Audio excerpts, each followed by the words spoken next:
পরে জ্যোতি সিনেমা হলেতে প্রথম আপনার সঙ্গে দেখা, সেটা 20 বছর পার হয়ে গেল, কিয়ামত থেকে কিয়ামতে প্রথম দেখা। তারপরে যে 20 বছর পেরিয়ে এখনো টিনেজারদের মনের ঝড়ের নাম মৌসুমী, জাদুটা কি? আসলে জাদু বলতে তো আর কিছু নেই এখানে। আপনি এই মিডিয়াতে কাজ করেন যেহেতু বুঝতেই পারছেন যে আপনি যত বেশি সিনসিয়ার থাকবেন, যত বেশি ইউনিটের কাছে পপুলার থাকবেন, তত বেশি আপনার কাজের পরিধির জায়গাটা অনেক বাড়বে, লিয়াজুটা অনেক। এক্স্যাক্টলি, সবার সাথে সম্পর্কটা বরাবরই আমার প্রথম থেকে খুব ক্যাজুয়াল ছিলাম। আমি কখনোই আমি নিজেকে আমি হিরোইন, আমি সামথিং এসব কখনো ভাবিনি। ওই ওই ওই রিফ্লেকশনটাই কিন্তু আবার অ্যাক্টিং এর উপরে পড়ে। তো দর্শকের কাছে আমি যেটা দেখেছি, খুব সাধারণ একটা মেয়ের একটা জায়গায় আমাকে দাঁড় করায়, কখনো আমাকে সুপারস্টার এরকম ফিল করে না। আবার সাম মোমেন্টস এমন হয় যে হয়তো এমন একটা ভালো কাজের স্বীকৃতি আমার পাওয়া উচিত, পাইনি, ওটা আমার চেয়ে ওরা বেশি রিয়াক্ট করে। ওই জায়গাটা আবার ফিল করে যে না, দাবির জায়গাটা তাদের যে something, she is something, so তার পাওয়া উচিত। এটা আমার ভালো লাগে। আমি মনে করি যে আমার বড় অ্যাওয়ার্ড। এক্স্যাক্টলি, পর্দায় ছোট বড় অনেক ঘূর্ণি উঠে, সেই ঘূর্ণিগুলো আবার মিলিয়েও যায়। হ্যাঁ, এটা আমরা আপনাদের আগে যারা ছিলেন তাদের ক্ষেত্রেও দেখেছি, আপনাদের ক্ষেত্রেও দেখেছি। কিন্তু এই যে আপনি অবশ্যই এই যে মন্ত্রটা, এই যে এই ঘূর্ণিগুলো চলে যাওয়া, কিছু ঝড় থেকে যাওয়া, সে টিকে থাকার মন্ত্রটা কিন্তু আপনি বললেন, সেই মন্ত্রটা সবাই কেন আত্মস্থ করতে পারছেন না, পারেন না? সমস্যাটা কোথায়? পারেন না তা না, করেন বলেই তো আজকে অনেক আমাদের কেউ কেউ আমরা পেয়ে যাই। অনেক ছোটখাটো ঝড় আমরা দেখি, সেটি তার প্রত্যেকটা বড় কিছুর পেছনে অনেক বড় বড় ঝড় থাকে, যেটা আমরা দেখতে পাই না। তো এই ক্ষেত্রে দেখা যায়, আমার ক্ষেত্রে যেটা হয়, আমি যেটা আত্মস্থ করেছি বা আমি যেটাকে ধারণ করেছি, সেটা হচ্ছে ধৈর্যশীল হতে হয়। এক্ষেত্রে খুব ঠান্ডা মাথায় ক্যালকুলেশন, অঙ্কটা ভালো জানতে হয়। ক্যালকুলেশনটা এখানে খুব ইম্পর্টেন্ট। আমি দেখবো যে আসলে দিন শেষে আমি কি নিয়ে ফিরছি বাসায়, প্রতিদিনের হিসাব করে নেওয়া। প্রতিদিন আমি যদি 2-10টা মানুষের সত্যিকারের ভালো লাগার অনুভূতিটা নিয়ে যদি বাসায় না যাই, তখন আমার খারাপ লাগে যে আমি কাজ করলাম, ওর সাথে এই খারাপ ব্যবহারটা করলাম বা এই ধরনের একটা অ্যাটিটিউড করলাম, ঠিক হয়নি। তখন মনে হয় যে আমার আবার ব্যাক করে যাওয়া উচিত। এই অনুশোচনাটা আমার ভিতরে কাজ করে, যার জন্য আমি পারি না আমার ইউনিটের যাদের সাথে আমি কাজ করে হাসি মুখ ছাড়া আমি কাজ করতে পারি না। এমন না যে ভুল হয় না, কিছু ভুল হয়, সেই ভুলের মাসুল দিতে হয় মাঝে মধ্যে। এবং সেই জায়গা থেকে আমরা দেখি যে কেউ আসছেন, এসেই আবার ওই যে তার চলে যাওয়া, ফিরে আসা, ইচ্ছে করে নির্বাসনে যাওয়া, এগুলো তো দেখি। সেটা সময়ের সাপেক্ষে, এত বছর তো আপনি একসাথে তো রান করা খুব টাফ। সেটা যেমন না, এটা তো ধরুন আপনার এত বছর, প্রত্যেকের ক্ষেত্রেই হয়। যেমন আমি কিন্তু খুব সন্তর্পণে গ্যাপ নেই, আমি কিন্তু গ্যাপ নেই। একটা হচ্ছে যে আমি একেবারেই 5 বছর 6 বছর কারোর সামনে আসলাম না, সেটা এক ধরনের গ্যাপ। আচ্ছা, আমি কিন্তু ওরকম গ্যাপ নেই না। অ্যাজ ইফ এই যে টক শোতে আসা, এটা আমার শুটিং এর পার্ট না, বাট এটা আমার দর্শকদের ভালো লাগার একটা ছোট্ট পার্ট। ওই দৃষ্টিকোণ থেকে কিন্তু আমার নির্বাচন করা যে আমি আসলে কোন টক শোতে যাব, কোথায় যাব, এক্স্যাক্টলি এই জায়গাটা যখন যাবে তখন আমার কোনো গ্যাপ আছে কিনা, অন্য একটা টক শোর সাথে ক্ল্যাশ হবে কিনা, এভরিথিং। মানে দর্শকের কাছে আমি কতক্ষণ থাকবো, কোন সময়টায় থাকবো, সেটা হচ্ছে যে আপনার দীর্ঘ ইনিংসের ক্ষেত্রে। কিন্তু অনেকে আছে যে এসেই আমি কিন্তু 1 মাসের বেশি কখনোই গ্যাপ রাখতে চাই না। আচ্ছা, 1 মাসের কখনোই না। আচ্ছা, যে মিনিমাম 1 মাসের যদি হয় ঠিক আছে। এটা হচ্ছে সেটারও একটা প্ল্যানিং থাকে। এই ছোট ছোট প্ল্যানিং গুলো হচ্ছে দীর্ঘমেয়াদী হিসাব করে দেখা গেছে যে জানুয়ারি, ফেব্রুয়ারি, মার্চ, এক এক মাসে এক একটা ভ্যালুয়েবল কোনো কিছু স্ক্রিনে আসলো দর্শকের কাছে, সেটা হোক টক শো, হোক বিজ্ঞাপন, হোক নাটক, হোক সিনেমা, হোক কোনো সোশ্যাল ওয়ার্ক। সেটা যে দর্শকদের কাছে নতুন কিছু আর তথ্য দেওয়ার কিছু থাকে না, যে নিজের সম্পর্কে বলার কিছু থাকে না, একই সময় যদি 2টা জায়গায় যাওয়া যায়। আমি একটা বিষয় ছিলাম, সেই জায়গাটা বলা হচ্ছে যে কেউ হয়তো 1টা বা 2টা ছবি করলো, হ্যাঁ, সে করলো, এসে সেটা ছেলে মেয়ে, নায়ক নায়িকা দুজনের ক্ষেত্রে হতে পারে, এসে 2টা ছবি করার পরই সে ভাবলো যে মানে অঙ্কটা একটু বেশি কষা হয়ে যায়, মনে হয় যে সে এখন কোন ভাবে আগাবে। এটা কথা সে দর্শকদের প্রতি অভিমান করে, কলা কুশলীদের প্রতি অভিমান করে সেটা আড়ালে চলে যায়, পরে আর তাকে আমরা ফেরত আসতে দেখি না। ঠিক রাইজিং টাইমে, আমি এই কথাটা ধরতে মাঝখানে বলতে চাচ্ছিলাম যে ঠিক রাইজিং একটা আর্টিস্টকে আমরা তৈরি করছি, হ্যাঁ সে হচ্ছে এখন সে। ভালো করছে বা ভালো করবে টুডেন টুমোর, ঠিক ওই সময়টায় তাকে কিছু প্রবলেম বা কিছু হেল্প না করে সবাই কিছু এমন কিছু প্রবলেমের মধ্যে ফেস করায় যে এটা পার্সোনাল ক্ল্যাশটাকে তখন বড় করে দেখে। কিন্তু এটা সার্বিক দিক থেকে যদি আমরা দেখি যে দর্শকের পয়েন্ট অফ ভিউ থেকে দেশের একটা ইন্ডাস্ট্রির একটা দিক থেকে, ইন্ডাস্ট্রির হ্যাঁ। একটা সম্পদ, দেশের হুম, একটা হুম, সম্পদ, হুম। ওই হিসাবে যদি আমরা কাউন্ট করি তাহলে আমরা তাকে শুধরানোর চেষ্টা করব, স্কুলিং করাবো হুম। যে তার এই মোমেন্টসটা এই জিনিসগুলো ভুল হচ্ছে, এই প্রবলেমগুলো সে ক্রিয়েট করছে, এটা তার পার্সোনাল ব্যাপার, এটা তার পার্সোনাল হওয়া উচিত, এটা হওয়া উচিত না। এই জিনিসগুলো বিভাজন করে একটার পর একটা গ্রুমিং করে যদি তাকে ধরিয়ে দেওয়া হয় হ্যাঁ। পার্সোনালি, আমার মনে হয় তখন তাকে নতুন করে যতবার দর্শকের সামনে আনা হবে ততবার সে নতুন করে আসতে পারবে। আমি যেটা যেতে যাচ্ছিলাম যে আপনি বলছিলেন যে সংশোধন করে দেওয়া, একটু শুধরে দেওয়া, হুম, এই হুম। কাজগুলো আমরা দেখছিলাম যে সবসময় পরিচালকরা করতেন, মানে সরাসরি ভাবে একটা গাইডেন্সের মধ্যে রাখতেন অভিনেতা অভিনেত্রীদের ক্ষেত্রে। এখন সেটা একটু কমে গিয়েছে কিনা? কমে গিয়েছে বলতে আসলে হ্যাঁ, এটা সত্যি কথা, আমাদেরকে গাইড করেছেন হ্যাঁ। সবসময় আমাদের পরিচালকরাই এবং আমাদের সিনিয়র আর্টিস্টরা, আমাদের সিনিয়র যারা প্রডিউসার ছিলেন জি। ওই সময়, তারা আমাদেরকে গাইড করতেন। তারা মনে করতেন যে ইন্ডাস্ট্রিতে এই মেয়েটির প্রয়োজন আছে, সো ও যদি ভুল থাকে ওটাকে শুধরে নিতে হবে, ও করবে না কেন, ওকে করতে হবে, ঠিক অ্যাজ লাইক গার্জিয়ানরা যেভাবে করে। তো আমরা ওই গাইডেন্সটা পেয়েছি, ওই গাইডেন্সটা নিয়েছিও, নট দ্যাট যে আমরা ভায়োলেট করেছি। কিন্তু এখনকার, মানে শোনার চেষ্টা করতেন। হ্যাঁ এখনকার ক্ষেত্রে আসলে কি হয়েছে আমি ঠিক জানি না, বুঝি না, বিকজ আমি এখন অনেক ওদের কাছ থেকে অনেক মানে senior- যোগাযোগটা কম। না না না, তবে? তা ঠিক না, আমাকে ওইভাবে তোকে গাইড করে না, বিকজ মনে করে যে আমি অনেক বুঝি। আমাদের না, সিনিয়র সেই জায়গাটা হয়তো যারা পেরিয়ে আছেন এসেছেন, হ্যাঁ। তারা হয়তো আমাদেরকে এখনো গাইড করেন এবং আমরা এখনো তাদের কথা শুনি, তাদের কাছ থেকে জিজ্ঞেস করেই কাজ করি। কিন্তু একজন নায়িকায় যে মৌসুমীর তৈরি হওয়া, আমি যদি আরো আগে বলি শাবানার তৈরি হওয়া, ববিতার তৈরি হওয়া, মৌসুমীর তৈরি হওয়া, শাবনূরের তৈরি হওয়া, সালমান শাহর তৈরি হওয়া, এগুলো তো পরিচালকদের মাধ্যমে তৈরি হওয়া। তো তারা তো বের করে আসার চেষ্টা করেছেন, তাই না? আল্লাহর রহমত থাকতে হবে, সেটা তো তা অবশ্যই। নাহলে দর্শকের ভালোবাসাটা আসবে না। আর সেকেন্ডলি পৃথিবীতে ফ্যামিলি একটা ইম্পর্টেন্ট বিষয়, তাদের একটা সহযোগিতার দরকার হয়। একটা আর্টিস্ট বাসা থেকে বের হয়, তার বের হওয়া, বাসায় যাওয়া থাকা, এই বিষয়টা একটা খুব স্মুথ একটা সার্বিক বিষয় পরিবেশ হতে হবে। যেটা, হুম। স্মুথ একটা পরিবেশ না হলে সে কাজ করতে পারবে না। আর ঠিক কাজের জায়গাটাও ঠিক ওরকম একটা পরিবার ক্রিয়েট করতে হয়, যেটা আমাদের পারিবারিক একটা রিলেশন হয়ে যায় সবার সাথে। এই দর্শক কিন্তু ব্যাপারগুলো নিজেরও একটা থাকে। মানে নিজেরও একটা রসায়ন তৈরি করতে চায় যে আপনার সঙ্গে আরেকজন নায়কের সঙ্গে, মানে আসলে পরিচালক বা আপনারা চাচ্ছেন কিনা, কিন্তু দর্শক চাচ্ছে যে তার সঙ্গে তার একটা কেমিস্ট্রি তৈরি হোক। এক্স্যাক্টলি, ওটা হচ্ছে স্ক্রিনে, অন স্ক্রিনে ওরা ফিল করে যে, আমরা নিজেরা যখন দর্শক হই তখন ফিল করি যে আচ্ছা এই জায়গাটা ও না হয় ও হলে বেশি ভালো হইতো, ওর পাশে হলে ওকে মানাচ্ছে বেশি, একে একটু মানাচ্ছে না। আমরা কিন্তু ঠাস করে বলে দিই যখন দর্শক থাকি, দর্শকও তাই করে। যে আমরা যতই ভাবি যে আমরা বুঝি বেশি, না, দর্শক সবচেয়ে বেশি বোঝে। আপনাদের সময় দেখেছি, তার আগে কিছুটা ছিল, পরবর্তীতে এখনো দেখা যায় যে একটা তৈরি করা, যে দর্শকদের কাছে একটা মেসেজ দেওয়া, যে তৈরি করা, যে একজন নায়িকাকে নিয়ে আসা সামনে, সেটাও গণমাধ্যমের একটা ভূমিকা এটা থাকে না? আসলে হ্যাঁ, এটাকে আমরা হলুদ সাংবাদিকতাও বলে থাকি মাঝে আচ্ছা। মাঝে, আবার মাঝে মাঝে এটা প্রোপাগান্ডা এই হিসেবে বলে থাকি, যে আমরা বুঝি কোনটা আসলে ব্যবসায়িক পয়েন্ট অফ ভিউতে করা হচ্ছে, কোন বিষয়টাকে আসলে একটা আর্টিস্টকে তার ড্যামেজ, তার ক্যারিয়ার ড্যামেজ করার জন্য করা মানে হচ্ছে প্রতিপক্ষ planning। করাচ্ছে হয়তো এটা কিন্তু আমরা বুঝি, হুম। বাইরের দর্শক বোঝে হ্যাঁ, না। কোন একটা মানে So, গণমাধ্যমের আমরা কাউকে দিয়ে। কোনটাকে নক করার সাথে সাথে কোনটাকে আমরা নক করাবো, আমাদের ব্রেনে নিব, এটা আমরা বুঝে ফেলি।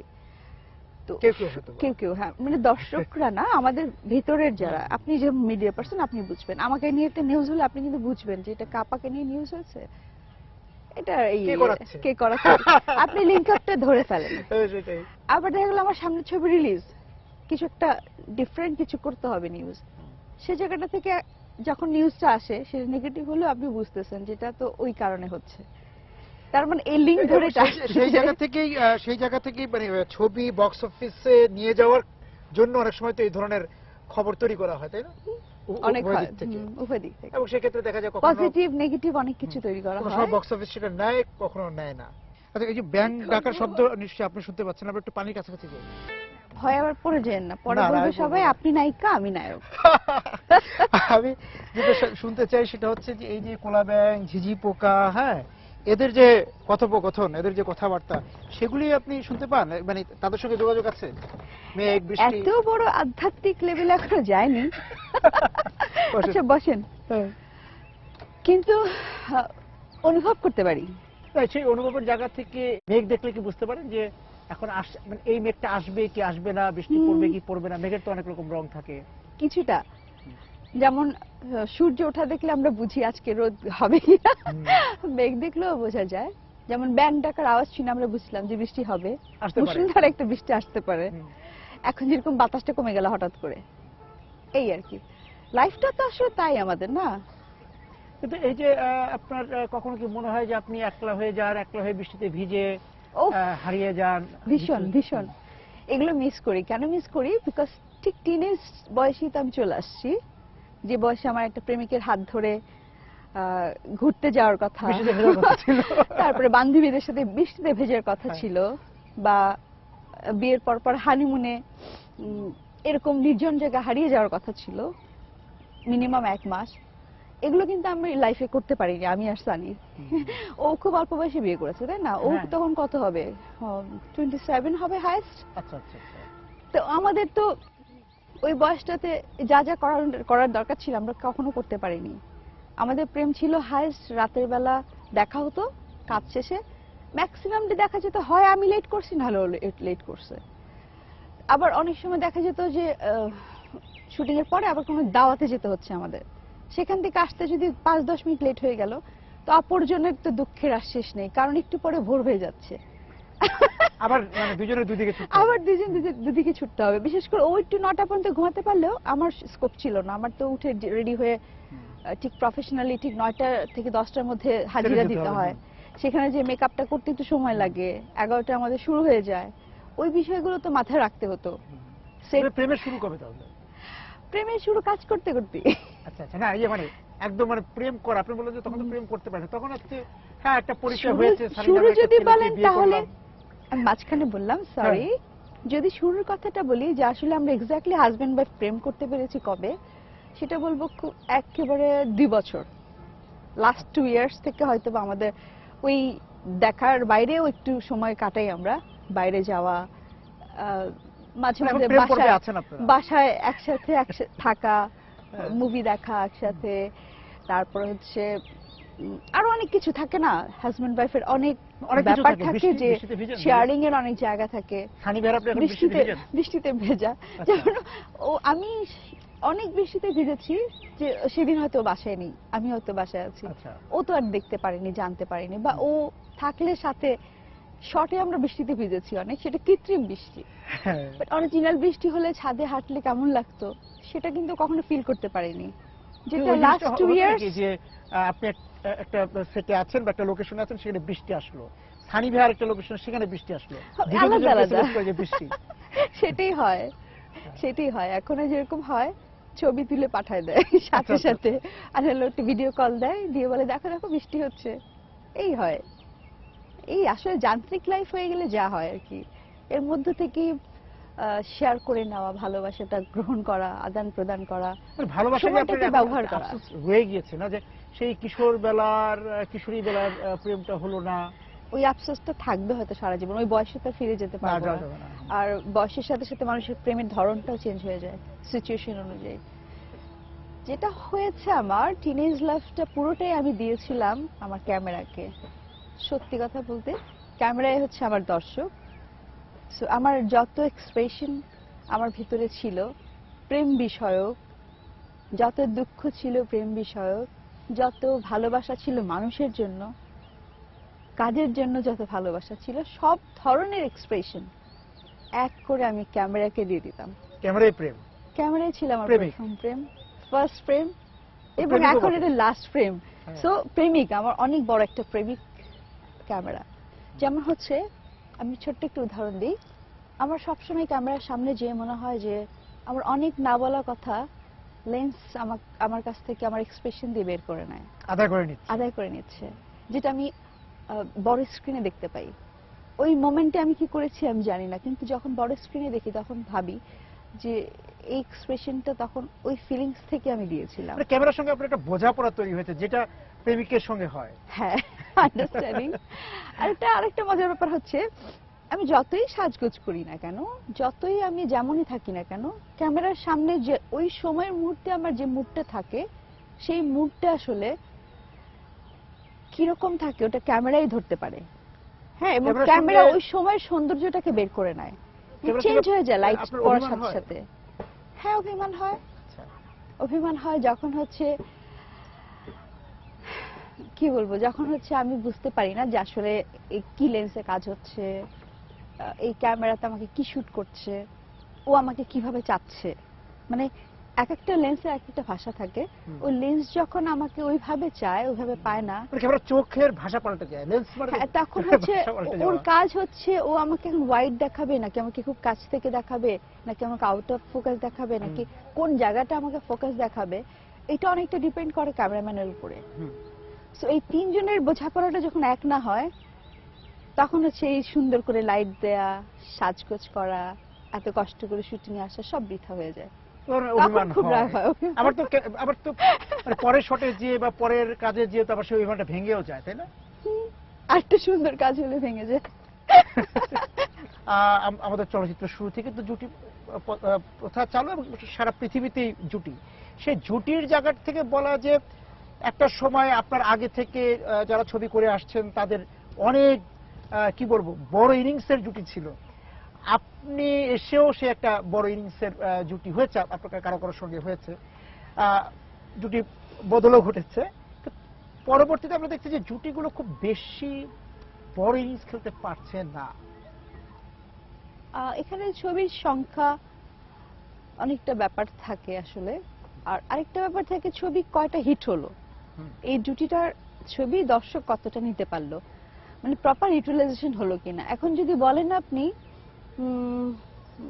আমি কার নাম বলবো, সে আমার তো চারজনের সাথে জুটি হয়েছে, খুব বিখ্যাত চারটা জুটি বলা চলে। বাংলাদেশের মধ্যে বেস্ট কয়েকটা জুটির মধ্যে এই চারটা জুটি আছে। যদি বলেন সালমান শাহ মৌসুমী, যদি বলেন ওমর সানি মৌসুমী, মান্না, যদি বলেন মান্না মৌসুমী, যদি বলেন ফেরদৌস মৌসুমী, এই চারটা জুটি খুব ইম্পর্টেন্ট।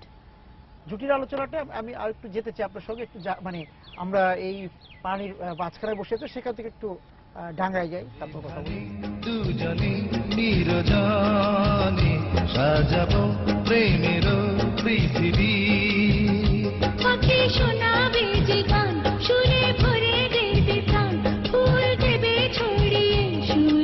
জুটির বিষয়ে আপনি বলছিলেন, ফেরদৌস স্যার আপনার কথা বলছিলেন যে সেখানে অ্যাকশনে যদি ফেরদৌসকে বলা হয়, সেই জায়গাতে আপনার সঙ্গে হয়তো জুটিটা পাতবেন একটা রোমান্টিক জায়গাতে। সেটা আগেও ছিল যে ফারুক ভাইকে হয়তো গ্রামের ছবিতে কারোর সঙ্গে জুটিটা ভালো হতো, সেগুলো ঠিক আছে যে জুটি কার সঙ্গে রোমান্টিক অ্যাকশন, এই রুবেল সোহেল রানা এগুলো তো আছে, কিন্তু এই যে একটা জুটি তৈরি করে দেওয়ার পর নিজে থেকেও অনেক সময় দেখা যায় জুটিটা ভেঙে দেওয়া, যে আমি আর মৌসুমীর সঙ্গে অভিনয় করবো না, বা আমি আর আপাতত বলি শাড়ির সঙ্গে অভিনয় করবো না।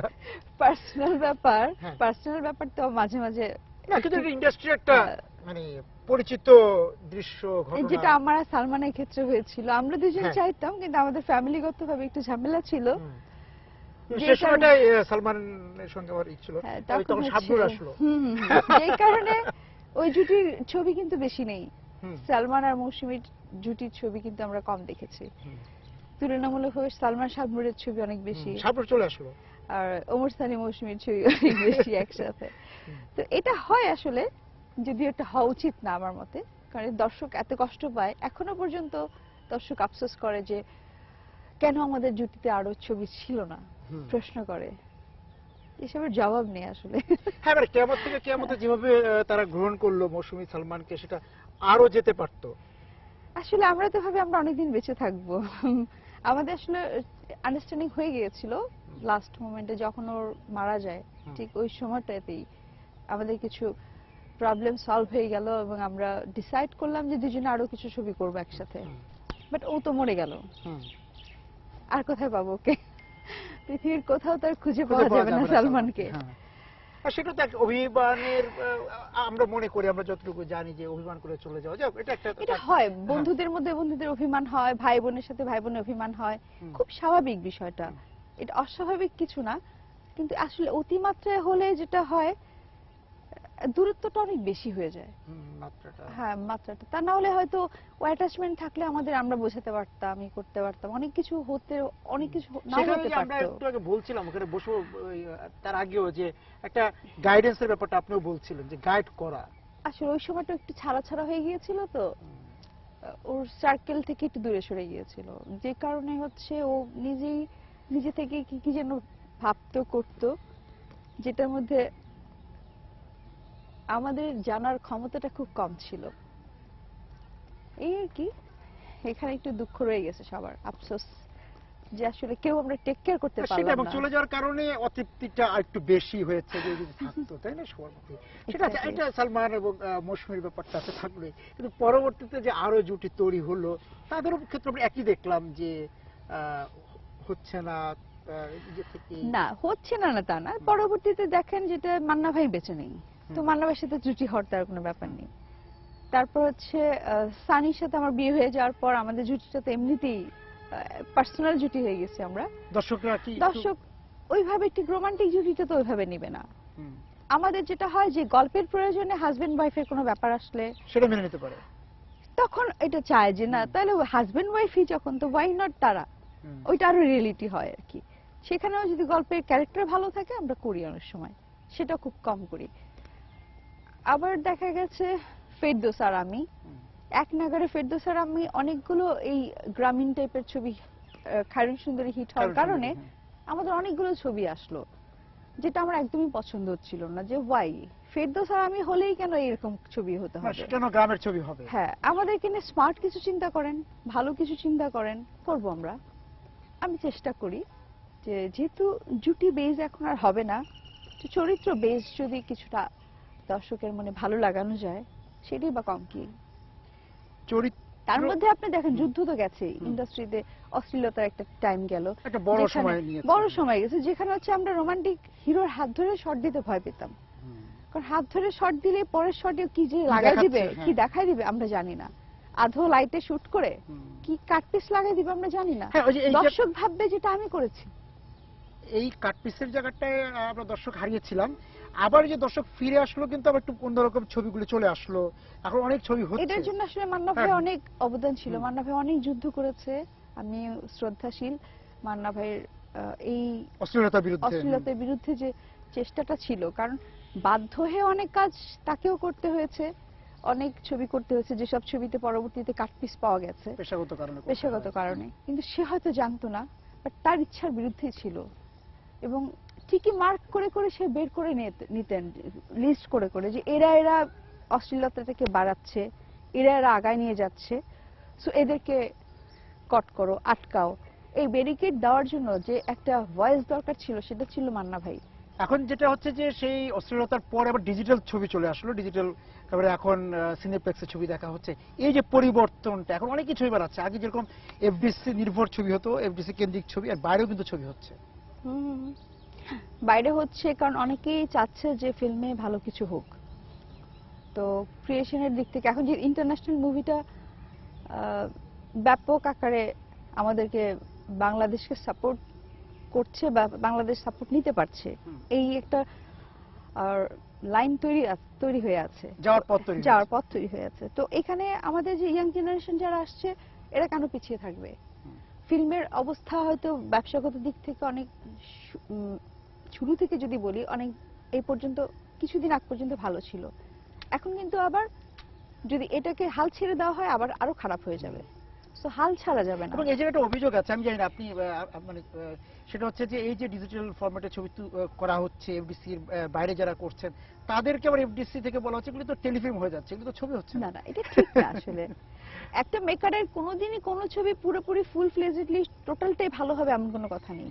এত গদবাধা নাকে খদ দিয়ে একটা ডিরেক্টর ছবি বানাবে না, ওই ফরম্যাট চিন্তা করে লাভ নেই। ওটা চিন্তা করলে আপনি ডিরেক্টর, আপনি ফিল করবেন আপনি কি বানাতে চান, আপনি কি দেখাতে চান, বাট আপনারটা যদি কারোর ভালো লাগে তার মানে হচ্ছে আপনি প্লেটে যে খাবারটা তুলে দিয়েছেন ওটা আমাকে আমি খারাপ হলেও আমি খেয়ে নিচ্ছি। পরিবেশনটা কি Because হচ্ছে? পরিবেশনটা আমার ভালো লেগেছে। এখন এটা নতুন খাবার হোক, হ্যাঁ, কিছু গল্প বলার স্টাইলটাই এক্স্যাক্টলি। এখন হচ্ছে ওরা এই ট্রাইটাই করবে। আমার কথা হলো নতুন ছেলেমেয়েরা এই ট্রাইটাই করবে। তারা এখন যেভাবে খাবারটা দিবে দর্শক ওইভাবে খাবারটা নিতে গ্রহণ করতে অভ্যস্ত হয়ে যাক, তারপরে দেখবেন যে এটাই তখন ভালো লাগবে। আমরা মানে বক্স অফিস থেকে একটু মডেল মৌসুমীর কাছে যেতে চাই এবং মেঘ আরো ঘন কালো হয়েছে, বৃষ্টি আসতে পারে, আমরা একটু জায়গাটা বদল করি। আচ্ছা, বৃষ্টি আসা পর্যন্ত কথা বলি আমরা, কি বলেন? আরো হিজলের কাছে হটকের বৃষ্টি কাছাকাছি আসলে যাওয়া। অটোমেটিক খোদাহাফেজ।